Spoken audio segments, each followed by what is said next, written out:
again, we do the faith families. Do all of you remember? Mm-hmm. Yes. Okay. Yes. You put together. Yeah. So each K through 8 family is a K through 8 member of the school, and so the first one is the 4th week of Lent. Is it the 4th week of Lent?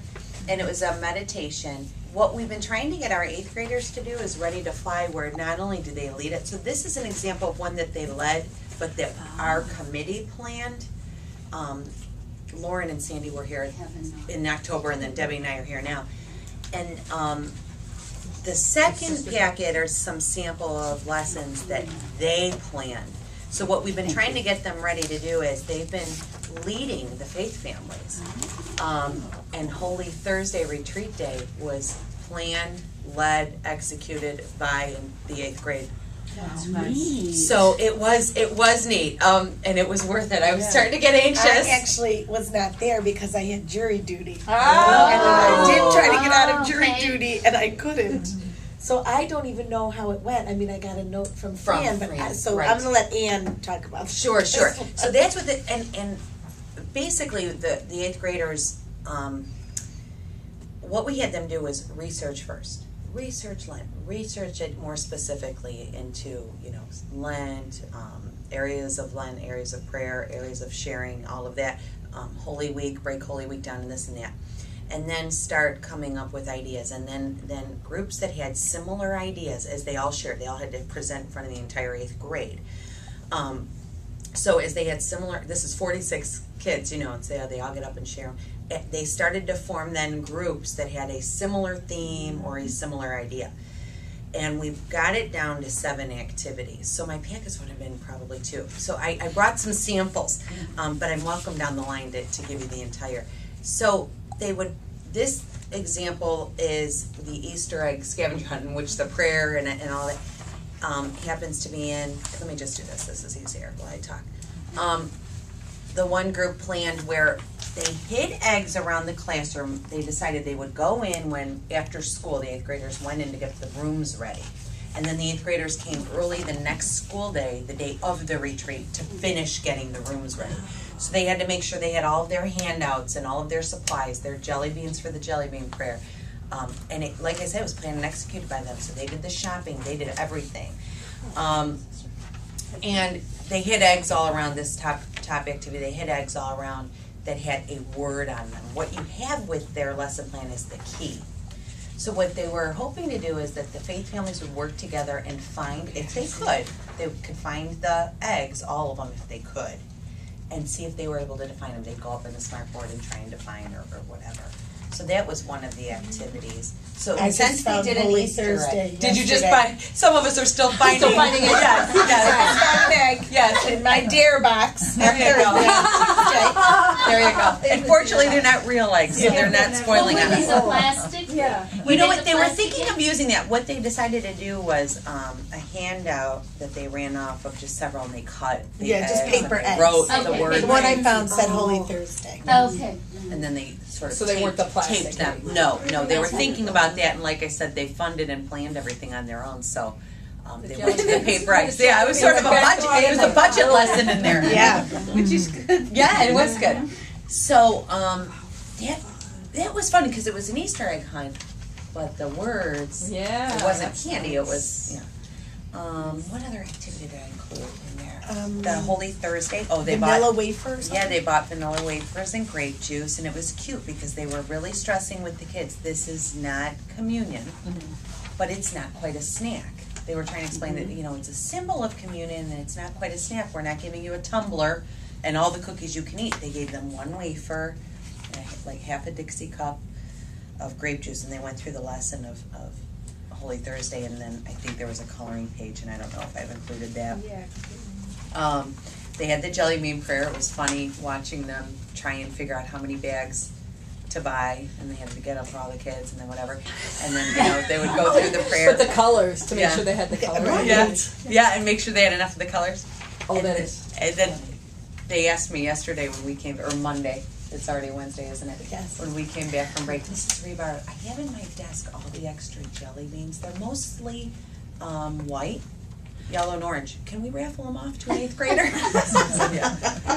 So then they wanted to do, decorate an Easter egg, but decorate it with resurrection in mind. Don't just, make plaid and all of that. So that was interesting to have them come up with it. So it was a lot of time. You've met Jazz, Rosalie before. That's my partner teacher. Jazz. And so as it's getting closer to Holy Thursday, like any play or whatever. Right. Will this fly or? Yeah. And it really did. The feedback and evaluations from the students and the teachers is phenomenal. So now we're thinking next year. Right. We'd like then to start off that way. And the 8th graders really just kind of take that leadership role and they plan and not just execute and plan. With some guidance, of course. Yeah, of course. We won't throw them out there on their own. When we pair them up, we were trying to make sure we had an extrovert and an introvert.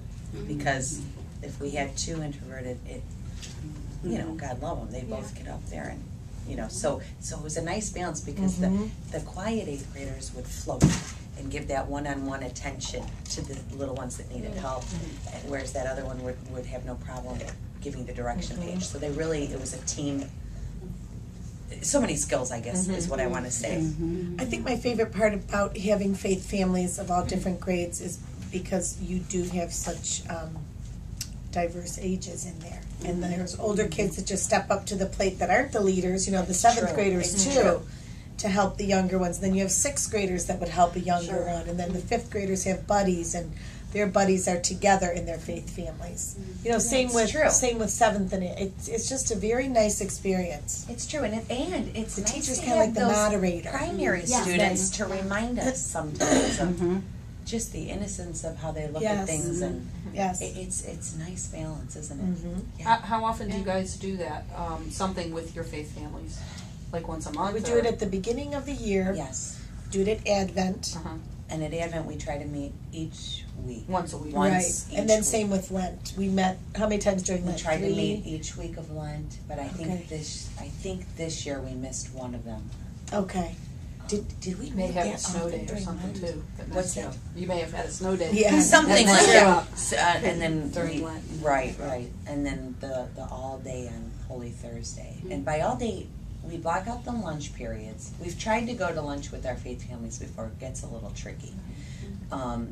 So we block up, but we don't have a half day that day. I mean, it was an all day, and they didn't opt to throw in. They were all activities, so that's what was interesting. I was surprised and said, "Well, can we have a liturgy and then a movie and then when they're planning?" Because sometimes but we didn't have. They really kept us going with their idea. Like I said, I wasn't there, but I heard good things. And we want to try and meet. I would say at the end of the year, we usually try and meet one more time. So after Lent, it does get a little hard to go back to meeting. So we try to have sort of a closing session with our faith families. Do you assign the faith family members like at the beginning of the year, or how do you get to? I usually start the rosters off because we have a buddy system. So I start the rosters off with my 8th graders and their 1st grade buddies. So the 1st grade teachers don't get the rosters because I've already made sure that they're 1st grade buddies with them. And then I think I might go to you next because you're paired up with the 2nd grade. Right. So they'll add on to each roster a 5th grader with their 2nd grade buddy. And then we do that with 7th grade. So we do have a buddy system. And then the rest, it goes to the homeroom teacher and they just kind of go through the rosters. And then also trying to balance that the numbers are as evenly as you can. As evenly as you can. Do you change it every year, or if We possible, do. you keep it like the same family members going up? No, we do change it. It changes Okay, every year. Which is probably why we do that sort of an icebreaker and then a closing session each school year. And then, I mean, I've actually had some of the same students, but we do change it up. It's funny, as random as we do it, sometimes we get siblings and we're thinking, you're already a faith family. How did that happen? Right. Yeah. So it's semi-random, but also keeping buddies together.